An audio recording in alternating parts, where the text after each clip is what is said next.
Hello and welcome to today's episode of Habaita. I'm your host, Shira Simmonds, and today I have with me one of my favorite clients, if I can say that, Eitan Koter, who is joining us here from Israel. And Eitan is the co-CEO and founder of Vimmi. And Vimmi is an incredible platform that allows for live shoppable video, and it's really cool. So, Eitan, I will let you first just, introduce yourself and share a little bit about Vimmi. Okay, Shira, thank you for inviting me. It's a pleasure to be here. Yeah, so Vimmi is a video commerce SaaS platform. We work with merchants and brands, primarily in the US market, and we help them sell through video. Video is an amazing form of communication, as we know, and video has a variety of activities, right, to increase brand awareness. But primarily, what we are focusing on is in conversions. So we have a platform that is synced to the merchant's e-commerce platform, and we are able to post shoppable videos across socials, customer storefront, and even use live shopping as a means of selling. Anything to do with interactive video that has like interactive buttons when you can actually purchase right through different channels and different platform. This is where we are focusing at, and this is how we deliver great results in terms of conversion and sales to our customers. Yeah, so I wanted to just ask you for our audience, maybe you can explain what is a shoppable video. So obviously you see tons of videos on TikTok and Insta and all over. How do you actually turn and can anyone turn it into a shoppable video? I'd love to just understand that a little more. Sure, a shoppable video is the way to convert viewers through the Okay. video itself with some kind of a call to action that triggers a checkout process. Obviously, we are all spending time on socials and we just swipe up to see video and to get more entertainment kind of content. From time to time, we see video that helps us probably trigger some kind of an emotional response or what is known as an impulse purchase. And like video is like a very powerful way to create those impulse. Now, the problem is that some of those platforms are providing variety of checkout functionalities. For example, TikTok Shop in the US and other countries. Some of them are not, right? But we try to help our customers create variety of shoppable experience across any type of platform or digital asset or even offline asset that they use, right? So the video in the backend is synced or tagged with specific product pages. So one video can be associated with one product pages or multiple products. Once this sync has been established, then we can share and post those videos. It can be like a video carousel or a video on the customer storefront on their Shopify or WooCommerce website storefront. These videos will have shoppable buttons, like you can actually Mm. through the video. There is a button on the video player. This is why we call it an interactive video player or Mhm. experience. When you can click on a button, it will open the PDP, the product page, and you can complete a checkout. If we go to the TikTok ecosystem, so obviously in those countries where we have TikTok Shop, we can enable this checkout through the TikTok platform. On the Meta environment, like with Facebook and Instagram, we are activating what we call like auto DM with hot words. So you will see a message on the video that says, "Hey, type buy now," and we'll send you a link to purchase. So that link will automatically come to that specific product through the chat, and you can click on the link itself, and it will open a checkout, a product page, and a checkout page within the Instagram or Facebook environment, right, or ecosystem. So that's a very nice Okay, so way. that's really cool. So basically, for example, Instagram doesn't allow you to put that overlay on top of the video, that button. So the way that you guys manage that is by just saying, click, reply with the word buy, and we'll send you the link so that you can purchase. Exactly. That's It's brilliant. very like frictionless kind of process. Instead of explaining them where is the website, try to find this product. There's a lot of churn throughout these processes. So we just type buy now. We send you a DM with a link to purchase, and the conversion we see are like skyrocketing like 2 times, 3 times conversion rates of traditional purchases. YouTube is another ecosystem, right? That YouTube has like a digital shelf functionalities. We embed those links in the video description, even QR code. If you're watching from a big screen like CTV or web or Okay. website, you can add a small QR code when you can just scan it through the mobile and make a purchase. And with retailers, we also provide like offline experiences. So think about all these digital screens, where they are installed offline in various locations in the store. The They stores, yeah. can come again with this QR code functionality with a variety of videos that are triggering the visitors actually to make a purchase through the screen itself. So they could say, hey, just take out your phone and scan this QR code, and then you can start interacting or purchasing from Exactly. directly from the store. And it reduces a lot of workload from the sellers and the stores. They are more free to work with premium customers and serve variety of things that the screen was not able to serve.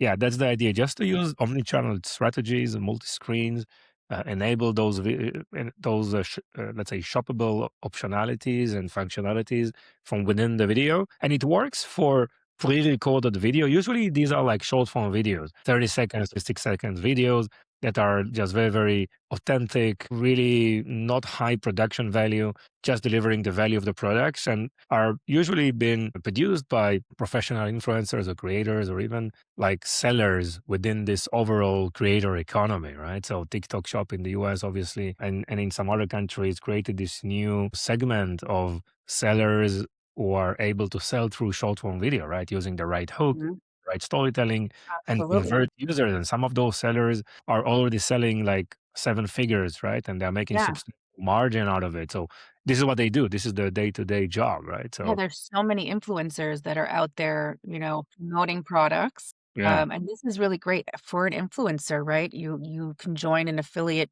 platform, get their link, and you could add your shoppable, links to your videos with your affiliate link. So it's such a genius idea. So Eitan, tell me a little bit about your story, right? Were you born here in Israel? Were your parents born here in Israel? Kind of give me your story, your history, and we'll go into a little bit more just, about how you came up with this amazing idea. Yeah, so yes, I was born here in Israel. My parents are from Europe, from Romania, and I'm like the Okay. youngest in the family. So Okay. I mean, from the beginning, I'm working in tech for like more than 3 decades now.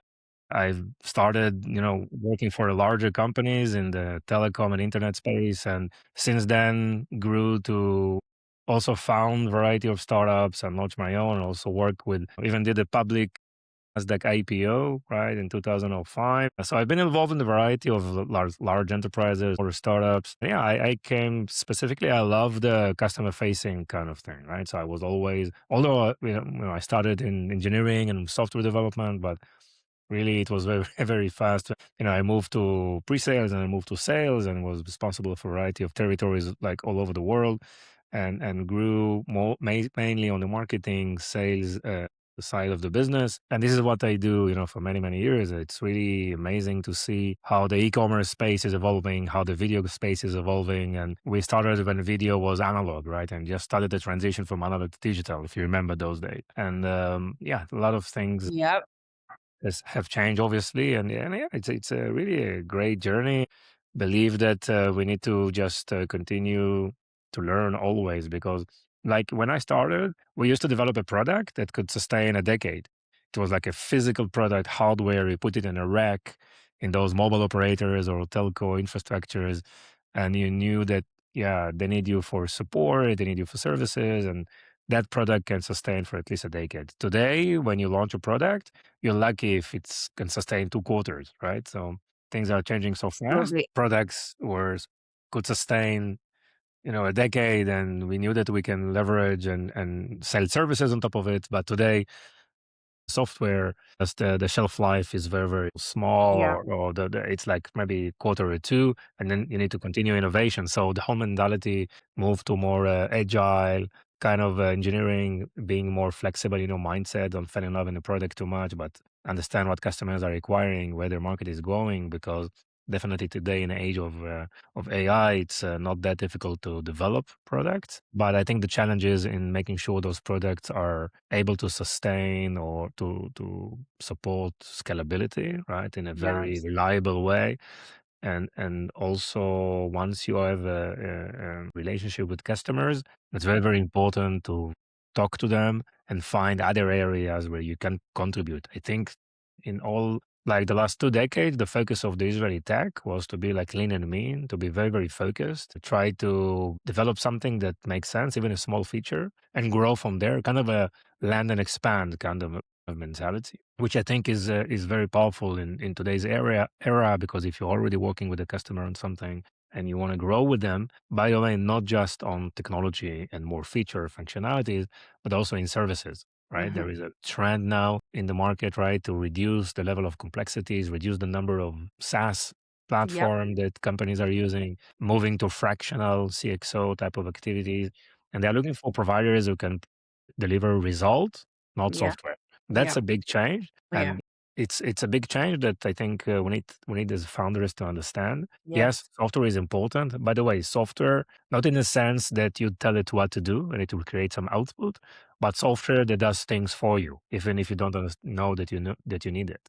So that's the level of expectations in the market. And bottom line, what I believe is something, a service which is based on software that delivers actual result, whether it's conversions, whether it's more sales, maybe it's more efficiencies in operation, but it needs to provide bottom line results, and then customers are able to pay for that. Is that a big part of what you do at Vimmi in terms of obviously you have this incredible software, but how important is the service aspect? And you mentioned, relationship building and the support side, which is not a very Israeli, I would say, concept, customer support. So maybe, I'd love to understand kind of how that played an important role in the, ecosystem of Vimmi. Yes, definitely. I mean, we were traditionally definitely our core moat is technology, right? We have a variety of patents around the technology, but I think they are less important right now because what's important is, as I said, to deliver like a bottom line result for customers. I think the era, and we were always very, very good in supporting companies and all the services component. We have enterprise customers that are working with us for 9 years, seven Wow. years, 5 years, right? And the way to sustain them is just to providing what we then called managed services. But today it's more of a kind of a result driven type of engagement, right? And we're happy to do variety of innovative business model as well. Then it's less, okay, what's the functionality and what's the usage and let's define a price. No, here is a like a minimum fee, right? And let's do kind of a rev share maybe on top of it. And yeah, Mm, so it's more love resonating with that. customer. No, I Yeah, love it's that. more. Some of them are not. Maybe it's not the best term like rev share, but we will give you a share out of the success, assuming we're successful, right? So Yeah. variety of positioning around pricing and definitely around scope of services that you are able to provide, because technology definitely is not cannot be the differentiator anymore. No, I love that, and I'm a big believer in that as well, because if you have technology and you stand behind the fact that that technology is gonna deliver results, then it's imperative that your business model, takes that into account as well. So to be able to say, "Listen, I'm gonna put my money where my mouth is. I know that by adding these shoppable videos, we're gonna be able to increase your KPI and your conversions by X. Yes. In fact, pay a small amount and then only pay for the success or we'll share in the success." I think that that's such and as well with Smart Reach AI, we do a lot of that as well. Yes. It's I'm a big believer in that. First of all, there's so many technologies out there. So we are competing with so many other companies that are coming to the brands and coming to the influencers, et cetera, and saying, "Hey, we can help you." Why would they take you over others, right? And I think that's one of the biggest challenges. But when you can say, "Listen, I'm so confident that what I'm gonna do is gonna deliver, that I'll share in the revenue with you," you reduce that friction, and I think that increases the chances that you're gonna start closing and your close rate will your sales cycle will be reduced, your close rate will increase. So how are you seeing that happen? I wonder, like, did you switch your model? Was it like that at the beginning and then you changed it to this? Yeah. So first, I want to say that we can be flexible because Fimi, I mean, we celebrated the bat mitzvah a couple of months ago. So already 12 years. Yeah. And we are a bootstrap, right? I have a co-founder and a partners and Okay. really profitable company throughout all those years. Wow. And we were able to just move very, very fast and take those decisions, which sometimes is not so Yeah, easy to do when you're VC backed, right? But they absolutely. just wanted to use the capital to make sure you're breaking through. And for us as a bootstrap, we need to think differently and figure out cash flow first and then how we can innovate. We try to innovate on the tech side, but more and more on the business proposition and the value that we provide. So yeah, that's definitely, and this is exactly what I want to say. Also for SmartReach, you're operating, yes, you have technology, you have platform, but at the end Mhm. of the day, you provide a services. And I think this is the right approach. This is what companies are looking for. And the same is for Vimmi, whether we charge them a small fee and we compensate it by growth, or we come up with more and more ideas how to leverage existing relationship with customers Yes. and to try to expand a variety of functionalities and services on top of everything that we do right now. Okay, so I think owning relationship, and this is, I think, the main theme here is those relationships that we have with customers. If they are good and solid and both sides are happy, then we can leverage this to more and more kind of activities and keep an open mind.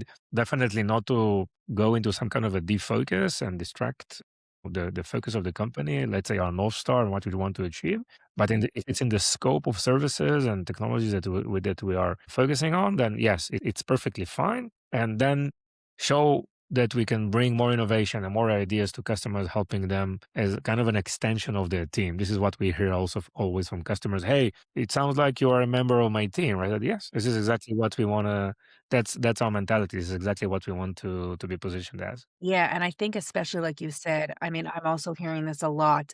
There's so many SaaS companies, there's so many AI agents and technologies, and I'm sure there's going to be a lot on shoppable videos as well. But I really think that the differentiator is going to be that relationship as well as the customer support and service that you could provide, because most SaaS companies don't have that down pat. In fact, it's pretty awful. And so, as much as companies are saying, and I do believe because we pivoted from just a service company to a technology company, but what was so important to me was to still hold on to that feeling. And I think you feel this with us. Like we're also an extension of your team, right? Yes. And my team responds to you so quickly Yes. and understands, the challenges and your ICP and discusses it with you all the time. And I think that, if I can just, echo what you just said, the value, and a lot of Israeli companies don't understand this. They're so focused on the technology. And I think that that's a mistake. You need to combine the two for a success. And like you said, at the end of the day, it's about results.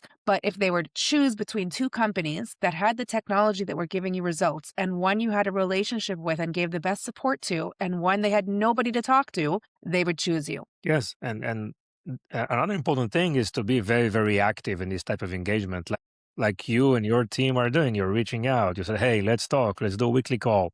Let's Yeah. go through the ICPs. Let's refine, the segment." Yeah. This like being the activator, right? I think it's Yes. like so important, Yeah, and not just there. just back and let it run. Yeah, for sure. Oh my gosh. That destroys me every time I have a technology, and most of my technologies that I use are like that. I never have, for example, anyone from HubSpot or Slack or anyone reaching out to me saying, "Hey, I see you're doing this. Do you know that if you did this and you can do this?" And nobody does that. And Yes. I think that's so missing in this day and age, for Yeah, sure. because their model is like long tail, as many, Yes. on board, like in a self-service mode or deep integration with their resellers, but they don't have, the ability even to go to the nitty-gritty or to the resolution of working with companies like, smaller ones. And Yep, agreed, and those smaller ones can really turn. Yep, yep, for sure. So tell me a little bit, Eitan, I mean, do you feel that being in Israel is an advantage or a disadvantage? What has been uh, your experience? I don't care what people are saying, right? Obviously, if you are like, I love Israel and I love to be here. I love the country a lot, and I do whatever I can to support Olim, to support. I'm a mentor in Gvahim, which helps Yes, Olim find jobs in Israel, love that. and also try to help Israeli brands and Israeli technology company expand and grow. So Now, on the other side, if you want to be successful in the US market, for example, yes, you need to be in the US market. That's for sure. Whether it's you as a founder, whether you have have a like team.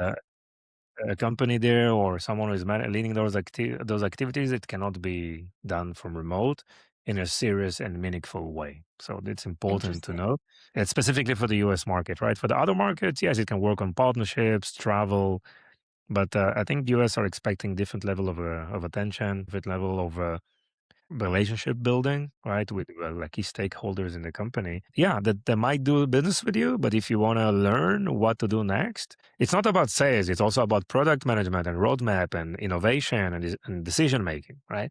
And in Yeah, order to do that, you need this intimate customer engagement that can only be done right when you're face to face and meeting, not just official meeting, but also offline meeting, unofficial relationship building, which are, I think, so important, in today's ecosystem.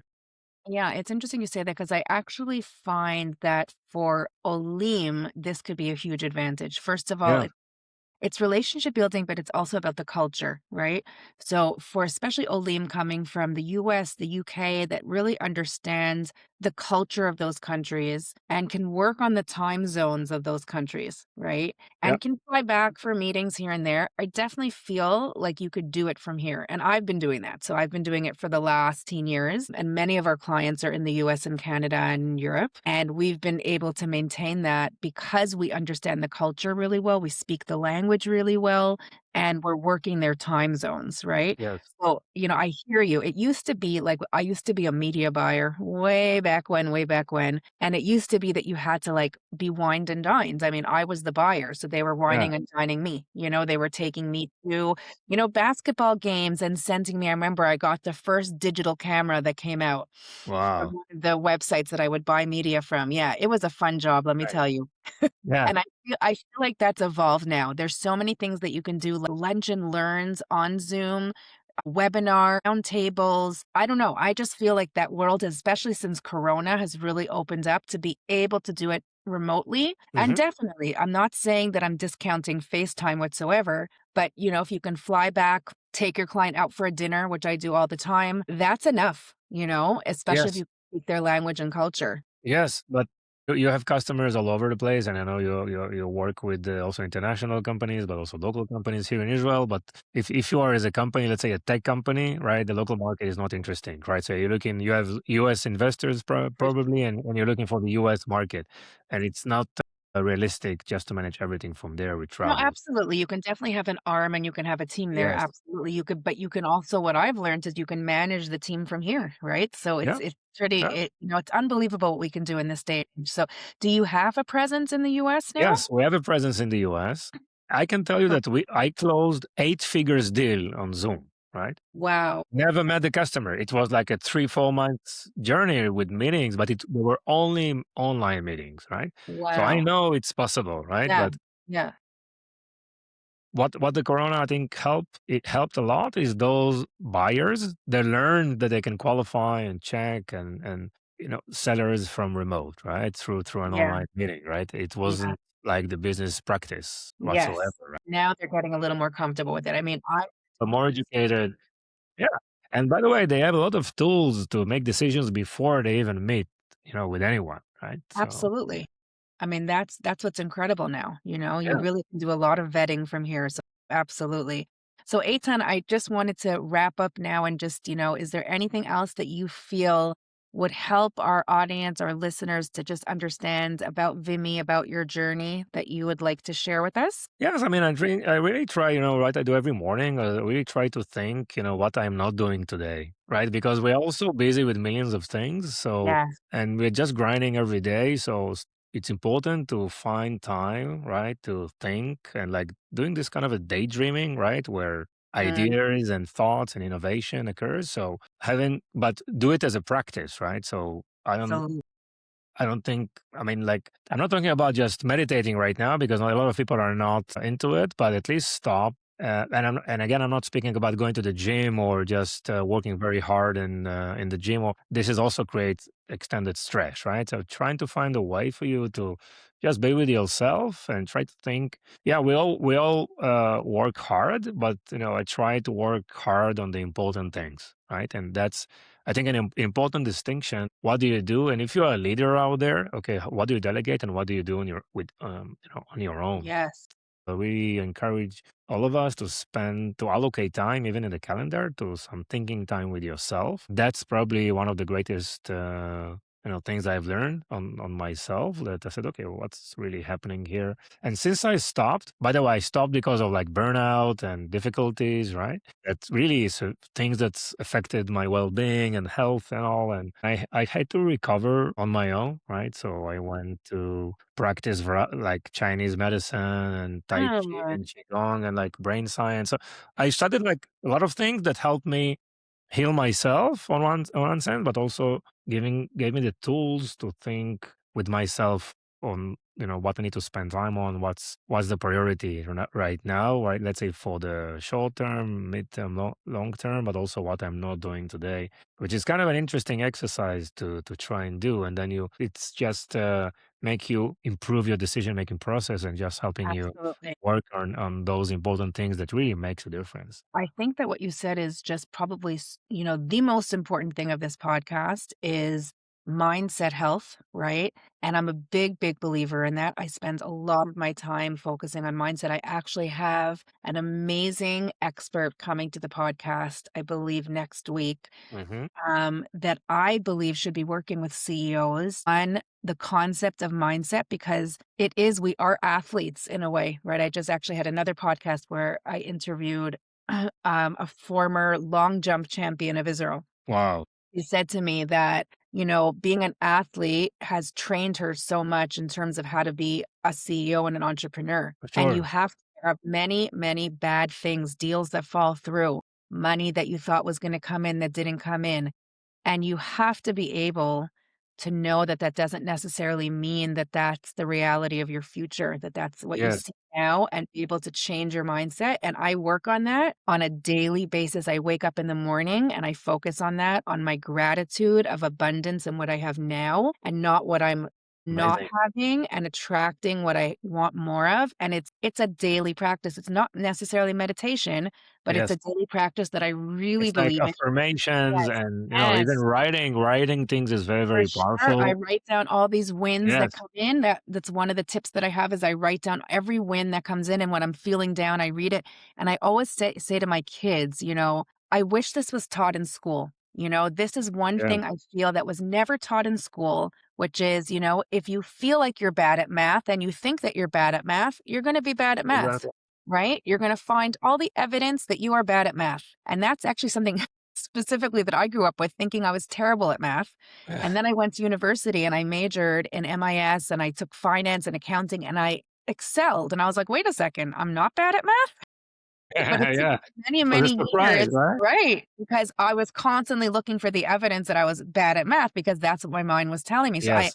I love that you said that. I'm a big believer and for our listeners here, Hannah will be coming on soon to really talk about that and specifically for entrepreneurs and for Olim. I think mindset for Olim is so important. I also mentioned this in another podcast where I was speaking to Rabbi Dov Lippman. When we made Aliyah, my son was turning bar mitzvah. So we left everything, his whole world. And he Yeah. was like, who's going to come to my party? That was, and instead of looking at it like, I'm taking him away from all his friends, it's going to be so hard for him. My mindset was, I'm giving you the biggest gift in the world to be here. You will never have to go through this. You will thank me one day. This is the biggest gift I am giving you. And my kids now to this day are thanking me for being here and for bringing them here. So Nice. I really believe you project that energy with your mindset and it's in every area. It's in your work, it's in your dealing with your family. And I appreciate you sharing that, that burnout that you went through.